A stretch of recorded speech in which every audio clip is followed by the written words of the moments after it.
Je suis à toi, Jésus. Prends mon âme, prends mon cœur, je te donne tout. Prends ma vie, me voici, je te donne tout. Mon cœur est à toi. Oui, bien-aimés dans le Seigneur, Shalom. Je profite de cette opportunité pour nous adresser ces messages, nous qui sommes du groupe Études bibliques et nous aussi membres de la mission évangélique Emmanuel. Voilà, aujourd'hui, 24 novembre 2025, est un grand jour pour nous parce que nous commençons notre marathon de prières. Ces temps de prières que nous aurons ensemble et ça va nous prendre 3 semaines, donc du 24 novembre au 14 décembre 2025. Nous voulons passer ces temps dans la prière, dans toutes sortes de prières en jeûne, des prières d'abstention, je ne sais pas, des prières de toutes formes, mais nous voulons consacrer ces 3 semaines dans la prière. Et voilà notre thème que vous connaissez, que j'ai essayé déjà de poster, connaître les voies de Dieu pour toi. Connaître les voies de Dieu pour toi. La pensée, nous l'avons trouvée dans le livre des psaumes, dans le psaume 24, le psaume de David, à partir de psaume 25, psaume de David, versets 4 et 5. La Bible dit ceci: L'Éternel, fais-moi connaître tes voies. Enseigne-moi tes sentiers. Conduis-moi dans la vérité. Instruis-moi. Car tu es le Dieu de mon salut. Tu es toujours mon espérance. Enseigne-moi tes sentiers. Conduis-moi dans la vérité et instruis-moi. Mais le verset 4, qui est notre verset clé: Éternel, fais-moi connaître tes voies. Tel est notre thème pour ces marathons. Chaque jour, notre vie nous place devant des décisions à prendre. Les choix à faire ont parfois des conséquences importantes pour la suite de notre vie. Les choix que nous faisons au quotidien, nous sommes chaque jour devant ces genres de défis.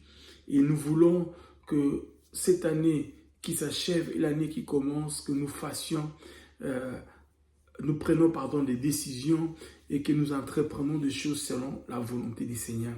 Raison pour laquelle nous voulons ensemble passer ces temps dans la prière pour chercher la volonté du Seigneur. Pourquoi nous trouvons ces textes dans le psaume? Parce que David est pour nous comme un exemple. La Bible nous dit que David, à chaque fois, il demandait à savoir la volonté du Seigneur pour faire quelque chose.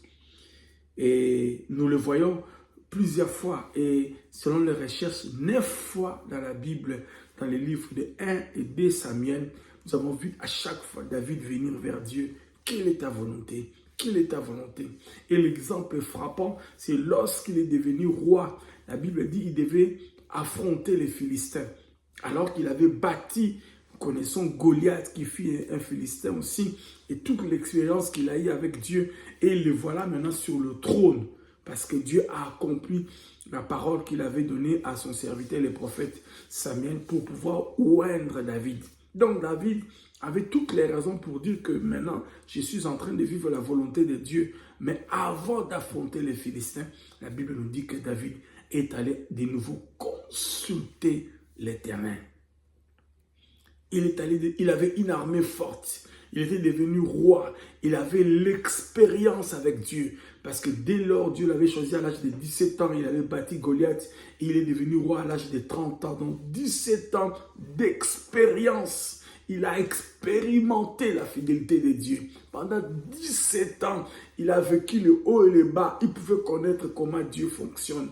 Mais lorsqu'il est arrivé au pouvoir et qu'il était en face des Philistins, David demande la volonté du Seigneur pour aller combattre les Philistins.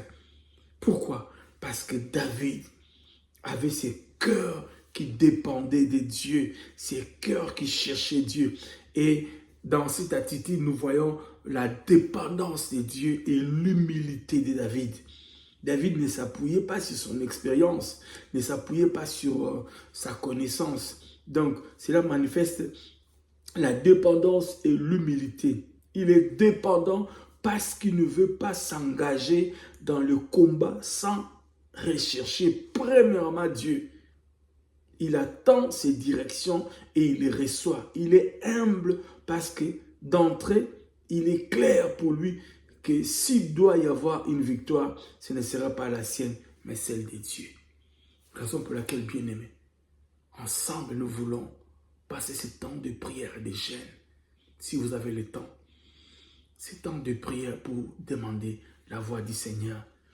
Cette année qui va s'achever et l'année prochaine qui va commencer, connaître tes voix est pour nous indispensable. Donc voilà le thème, connaître les voix de Dieu pour toi.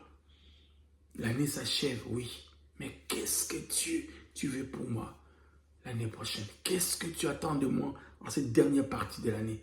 On terminera le 14 décembre et ce serait aussi la fin de notre moment d'étude biblique. Voilà, d'entrée de jeu, ce que je tenais à nous informer pour ce début de marathon. Que Dieu soit glorifié et nous fasse du bien. Merci Jésus. Père, merci pour ces moments. Nous commençons ce marathon avec toi. Nous commençons ce temps de prière avec toi. Nous voulons, Seigneur, connaître tes voies. Nous ne voulons pas avancer par notre expérience. Nous sommes devant des décisions, nous sommes devant des défis. L'année qui commence, nous ignorons les tenants et les aboutissants. C'est pour cela que nous voulons préparer l'année avec toi. 2026 s'annonce comment, je ne sais pas. Quels seront les défis de 2026, je ne sais pas. On a besoin de toi. Merci Seigneur.